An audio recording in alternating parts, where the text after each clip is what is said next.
당신 은행 계좌에 있는 돈은 실제로 존재하지 않습니다. 이는 비유도 아니고 음모론도 아닙니다. 만약 내일 모든 고객이 은행에 가서 현금을 인출하려 한다면 그 돈이 단순히 존재하지 않기 때문에 시스템은 몇 시간 안에 붕괴될 것입니다. 이는 사고나 오류가 아닙니다. 글로벌 금융 시스템의 설계 방식입니다. 너무 오래되고 뿌리 깊게 자리 잡은 속임수라 우리는 이를 당연하게 받아들이게 되었습니다. 이를 부분 준비금 제도라고 부르며 이는 글로벌 부채, 인플레이션, 그리고 부의 환상을 이끄는 조용한 엔진입니다. 그 작동 방식을 이해하면 돈 자체가 결코 진정으로 지켜질 수 없는 약속 위에 세워졌음을 깨닫게 될 것입니다. 이 제도가 어떻게 시작되었는지 이해하려면 우리 세상이 앱 속 숫자로 돌아가기 전으로 거슬러 올라가야 합니다. 중세 유럽에서는 금과 은이 화폐였습니다. 부유한 사람들은 금고에 동전을 보관하거나 거래할 수 있는 보석을 소유했습니다. 하지만 금 주머니를 들고 다니는 것은 위험했습니다. 그래서 사람들은 금세공인들에게 귀중품을 맡기기 시작했습니다. 금세공인들은 안전한 금고를 보유한 사람들이었죠. 그 대가로 금세공인은 영수증을 발행했습니다. 이는 소지자가 돌아와 금을 찾을 수 있다는 것을 약속하는 간단한 증서였습니다. 곧 사람들은 실제 금 대신 이 영수증으로 거래할 수 있다는 사실을 깨달았습니다. 결국 그 종이 조각도 가치를 대표했고 휴대하기 더 가벼웠으니까요. 여기서 속임수가 탄생했습니다. 금세공인들은 한 가지 사실을 눈치챘습니다. 거의 아무도 동시에 금을 찾으러 오지 않았다는 점이었습니다. 예금을 맡긴 고객이 100명이라면 하루에 실제로 찾아오는 사람은 한두 명에 불과했습니다. 즉 대부분의 금은 그대로 방치된 상태였습니다. 그래서 금세공인들은 영리해졌습니다. 그들은 실제로 보유한 금보다 더 많은 영수증을 발행하기 시작했습니다. 금화 1000개를 보유했다면 영수증 2000장을 발행할 수 있었습니다. 그들은 이 추가 영수증을 이자를 붙여 대출할 수 있었고 존재하지도 않는 금으로 이익을 얻었습니다. 모두가 한꺼번에 금화를 요구하지 않는 한 아무도 눈치채지 못했습니다. 이는 본질적으로 허공에서 만들어낸 돈이었습니다. 이는 단순한 부업이 아니었습니다. 혁명적인 것이었습니다. 사람들이 종이 증서를 금과 동등하게 받아들이는 순간 화폐 창출은 물리적 현실에서 벗어나게 되었다. 이 관행에서 은행이 등장하며 이 속임수를 제도화했다. 17세기에 이르러서는 정부 스스로도 이를 받아들였다. 1994년 설립된 잉글랜드 은행은 국민을 위해 존재한 것이 아니라 문제를 해결하기 위한 것이었다. 왕실은 끝없는 전쟁으로 인해 빚에 허덕이고 있었다. 은행은 이자를 받는 대가로 실제 보유한 준비금보다 훨씬 많은 돈을 정부에 빌려주었다. 이 빚은 새로운 정복에서 얻은 보물이 아니라 평범한 영국인들의 세금으로 갚아졌다. 익숙하지 않은가? 바로 오늘날 정부들이 사용하는 것과 동일한 메커니즘이기 때문이다. 존재하지 않는 돈을 빌린 다음 미래 세대에게 세금을 부과해 갚는 방식이다. 미국도 같은 길을 걸었습니다. 초기 미국 은행들은 금으로 교환 가능한 지폐를 발행했습니다. 그러나 금 보유량보다 더 많은 지폐를 찍어낼 수 있다는 사실을 금세 깨달았습니다. 주기적인 은행 러시가 이 환상을 폭로했습니다. 당황한 예금자들이 돈을 요구하며 몰려들었지만 실제로는 돈이 존재하지 않는다는 사실을 알게 된 것입니다. 은행 전체가 하룻밤 사이에 무너졌습니다. 그럼에도 정부는 이 시스템을 폐지하기는커녕 오히려 강화했습니다. 환상을 유지하기 위해 중앙은행을 창설한 것입니다. 메시지는 분명했다. 돈이 존재하지 않더라도 대중이 존재한다고 믿게 만들겠다는 것이었다. 이제 분할 예금 제도가 너무 추상적이라 연기처럼 느껴질 수 있으니 현대적 용어로 풀어보자. 은행에 가서 $100를 예금한다고 상상해보라. 그 돈이 안전하게 계좌에 보관되어 있을 거라 생각할 것이다. 현실은 은행이 그중 극히 일부만 준비금으로 보유하면 된다는 점이다. 과거에는 그 비율이 10%였을 수 있습니다. 즉, 은행은 10을 보관하고 90을 대출해 줍니다. 누군가 식료품을 사기 위해 그 돈을 빌리고 상점 주인이 그 90을 다른 은행에 예금합니다. 그 은행은 9를 보관하고 81을 대출해 줍니다. 그 돈은 다시 예금되고 다시 대출되고 이런 식으로 이어집니다. 이 순환이 끝날 무렵 원래의 100달러는 거의 1000달러로 불어나 경제에 유통됩니다. 하지만 여기서 문제가 있습니다. 실제로 현금으로 존재하는 것은 처음에 10달러뿐입니다. 나머지는 모두 부채입니다. 시스템에 새로 생겨나는 모든 달러는 누군가가 이자와 함께 갚아야 할 의무로 탄생합니다. 이 사실이 충격적이라면 안타까운 소식이 하나 더 있습니다. 방금 말씀드린 내용은 이미 오래된 이야기입니다. 오늘날 미국에서 준비금 요건은 10%가 아닙니다. 제로입니다. 2020년 3월 이후 연방준비제도 (FED는) 은행들이 예금을 받을 때 단 1달러도 보유하지 않도록 요구해왔습니다. 이는 깔끔한 작은 승수 효과가 더 이상 은행의 대출을 통제하지 못한다는 뜻입니다. 그렇다면 은행들이 준비금이 필요 없다면 무한히 대출하는 것을 막을 수 있는 것은 무엇일까요? 오늘날의 제약은 준비금 요건이 아닙니다.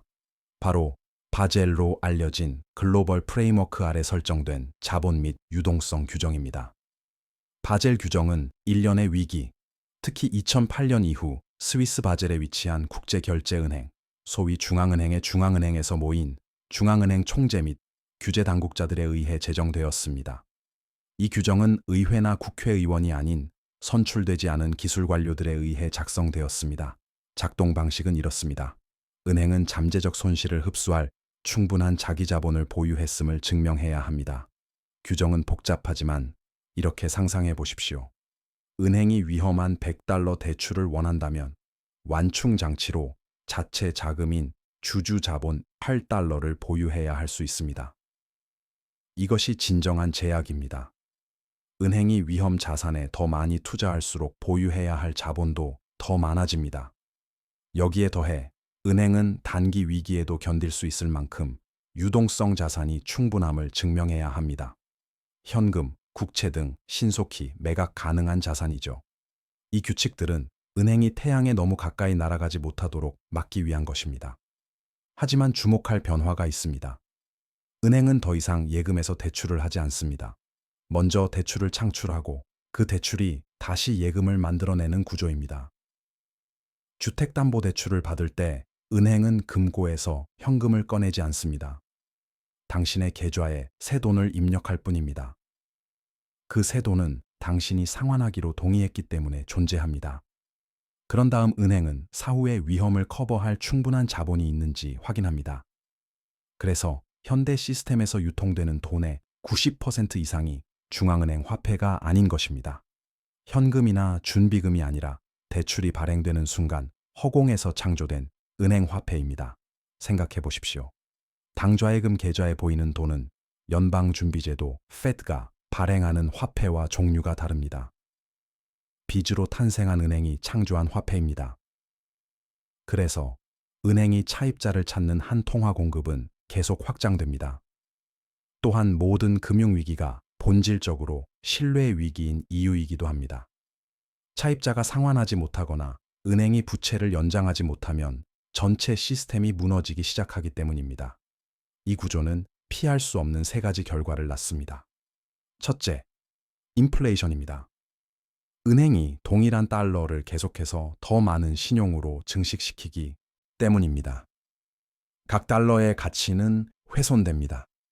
물가는 단순히 수요와 공급 때문만이 아니라 통화 자체가 희석되기 때문에 상승합니다. 둘째, 영구적인 부채입니다. 돈이 대출 형태로 존재하기 시작하기 때문에 시스템 내에는 항상 상환할 돈보다 더 많은 부채가 존재합니다. 이자는 대차 대조표가 결코 마감되지 않도록 보장합니다. 어딘가에 누군가는 항상 채무 불이행, 재융자 또는 추가 차입을 해야 합니다. 셋째, 권력의 집중입니다. 은행들은 실제로 소유하지도 않은 돈에 대한 이자를 징수합니다. 정부는 직접 세금을 인상하지 않고도 이 시스템을 이용해 전쟁, 복지, 구제금융을 조달합니다. 부동산, 주식, 원자재 같은 실물 자산을 보유한 부자들은 인플레이션이 자산 가격을 끌어올릴 때 이익을 보는 반면 일반 노동자들은 임금의 구매력이 떨어지는 것을 목격합니다. 이 기계가 잠시 멈추면 환상은 깨집니다. 대공황을 보라. 1929년 은행들은 준비금을 훨씬 초과해 대출을 해 주식시장 거품을 부채질했다. 공황이 닥치자 예금자들은 돈을 찾으러 달려들었다. 그러나 돈은 없었다. 수천 개의 은행이 무너졌다. 2008년에도 똑같은 일이 벌어졌다. 은행들은 주택담보부 증권으로 신용을 증식시켜 현실보다 약속이 더 많은 동일한 원리로 주택 거품을 만들었다. 채무 불이행이 확산되자 시스템은 거의 붕괴 직전까지 갔다. 그리고 다시 한번 정부와 중앙은행이 개입해 시스템에 수조 달러를 투입하며 환상을 유지했다. 그들은 이 속임수를 구제했다. 없이는 현대 경제가 작동할 수 없기 때문이다. 여기서 글로벌 상황이 중요해진다. 미국에서는 준비금이 사라졌다. 유럽, 영국, 캐나다, 호주에서는 준비금 요건이 이미 상징적이거나 존재하지 않게 되었다. 모두 이제 바젤 규정을 의존한다. 한편 중국, 인도, 브라질 같은 신흥국에서는 여전히 예금 준비금이 존재하며 종종 두 자릿수 비율로 대출 증가를 통제하는 데 활용된다. 하지만 그곳에서도 바젤 자본 규정이 최상위에 자리해 은행이 공식적으로 감당할 수 있는 위험 규모를 규정한다. 당신이 어디에 살든 화폐 창출을 제약하는 것은 금고속 예금이 아니다. 스위스 바젤에서 작성된 규정들이다. 불편한 진실은 이렇다. 이 시스템은 당신이 빚을 지지 않는 것을 감당할 수 없다. 만약 내일 모든 미국 가구가 대출을 모두 갚는다면 통화 공급은 붕괴될 것이다. 은행은 대출할 돈이 없어질 것이다. 경제는 멈춰 설 것이다. 이 환상은 당신의 참여, 즉 당신이 빌리고 쓰고 계좌의 숫자가 실체를 대표한다고 믿는 의지에 달려 있다. 당신은 연료이자 담보다. 그래서 역사가 여기서 중요한 것이다. 중세 금세공인들이 이익을 창출하던 동일한 메커니즘이 현대 금융의 기초로 확장되었습니다. 그리고 동일한 위험도 여전히 존재합니다. 19세기의 은행 러시, 20세기의 대공황, 21세기의 글로벌 금융위기는 모두 신뢰가 무너지면 카드집이 무너진다는 사실을 상기시켜 줍니다.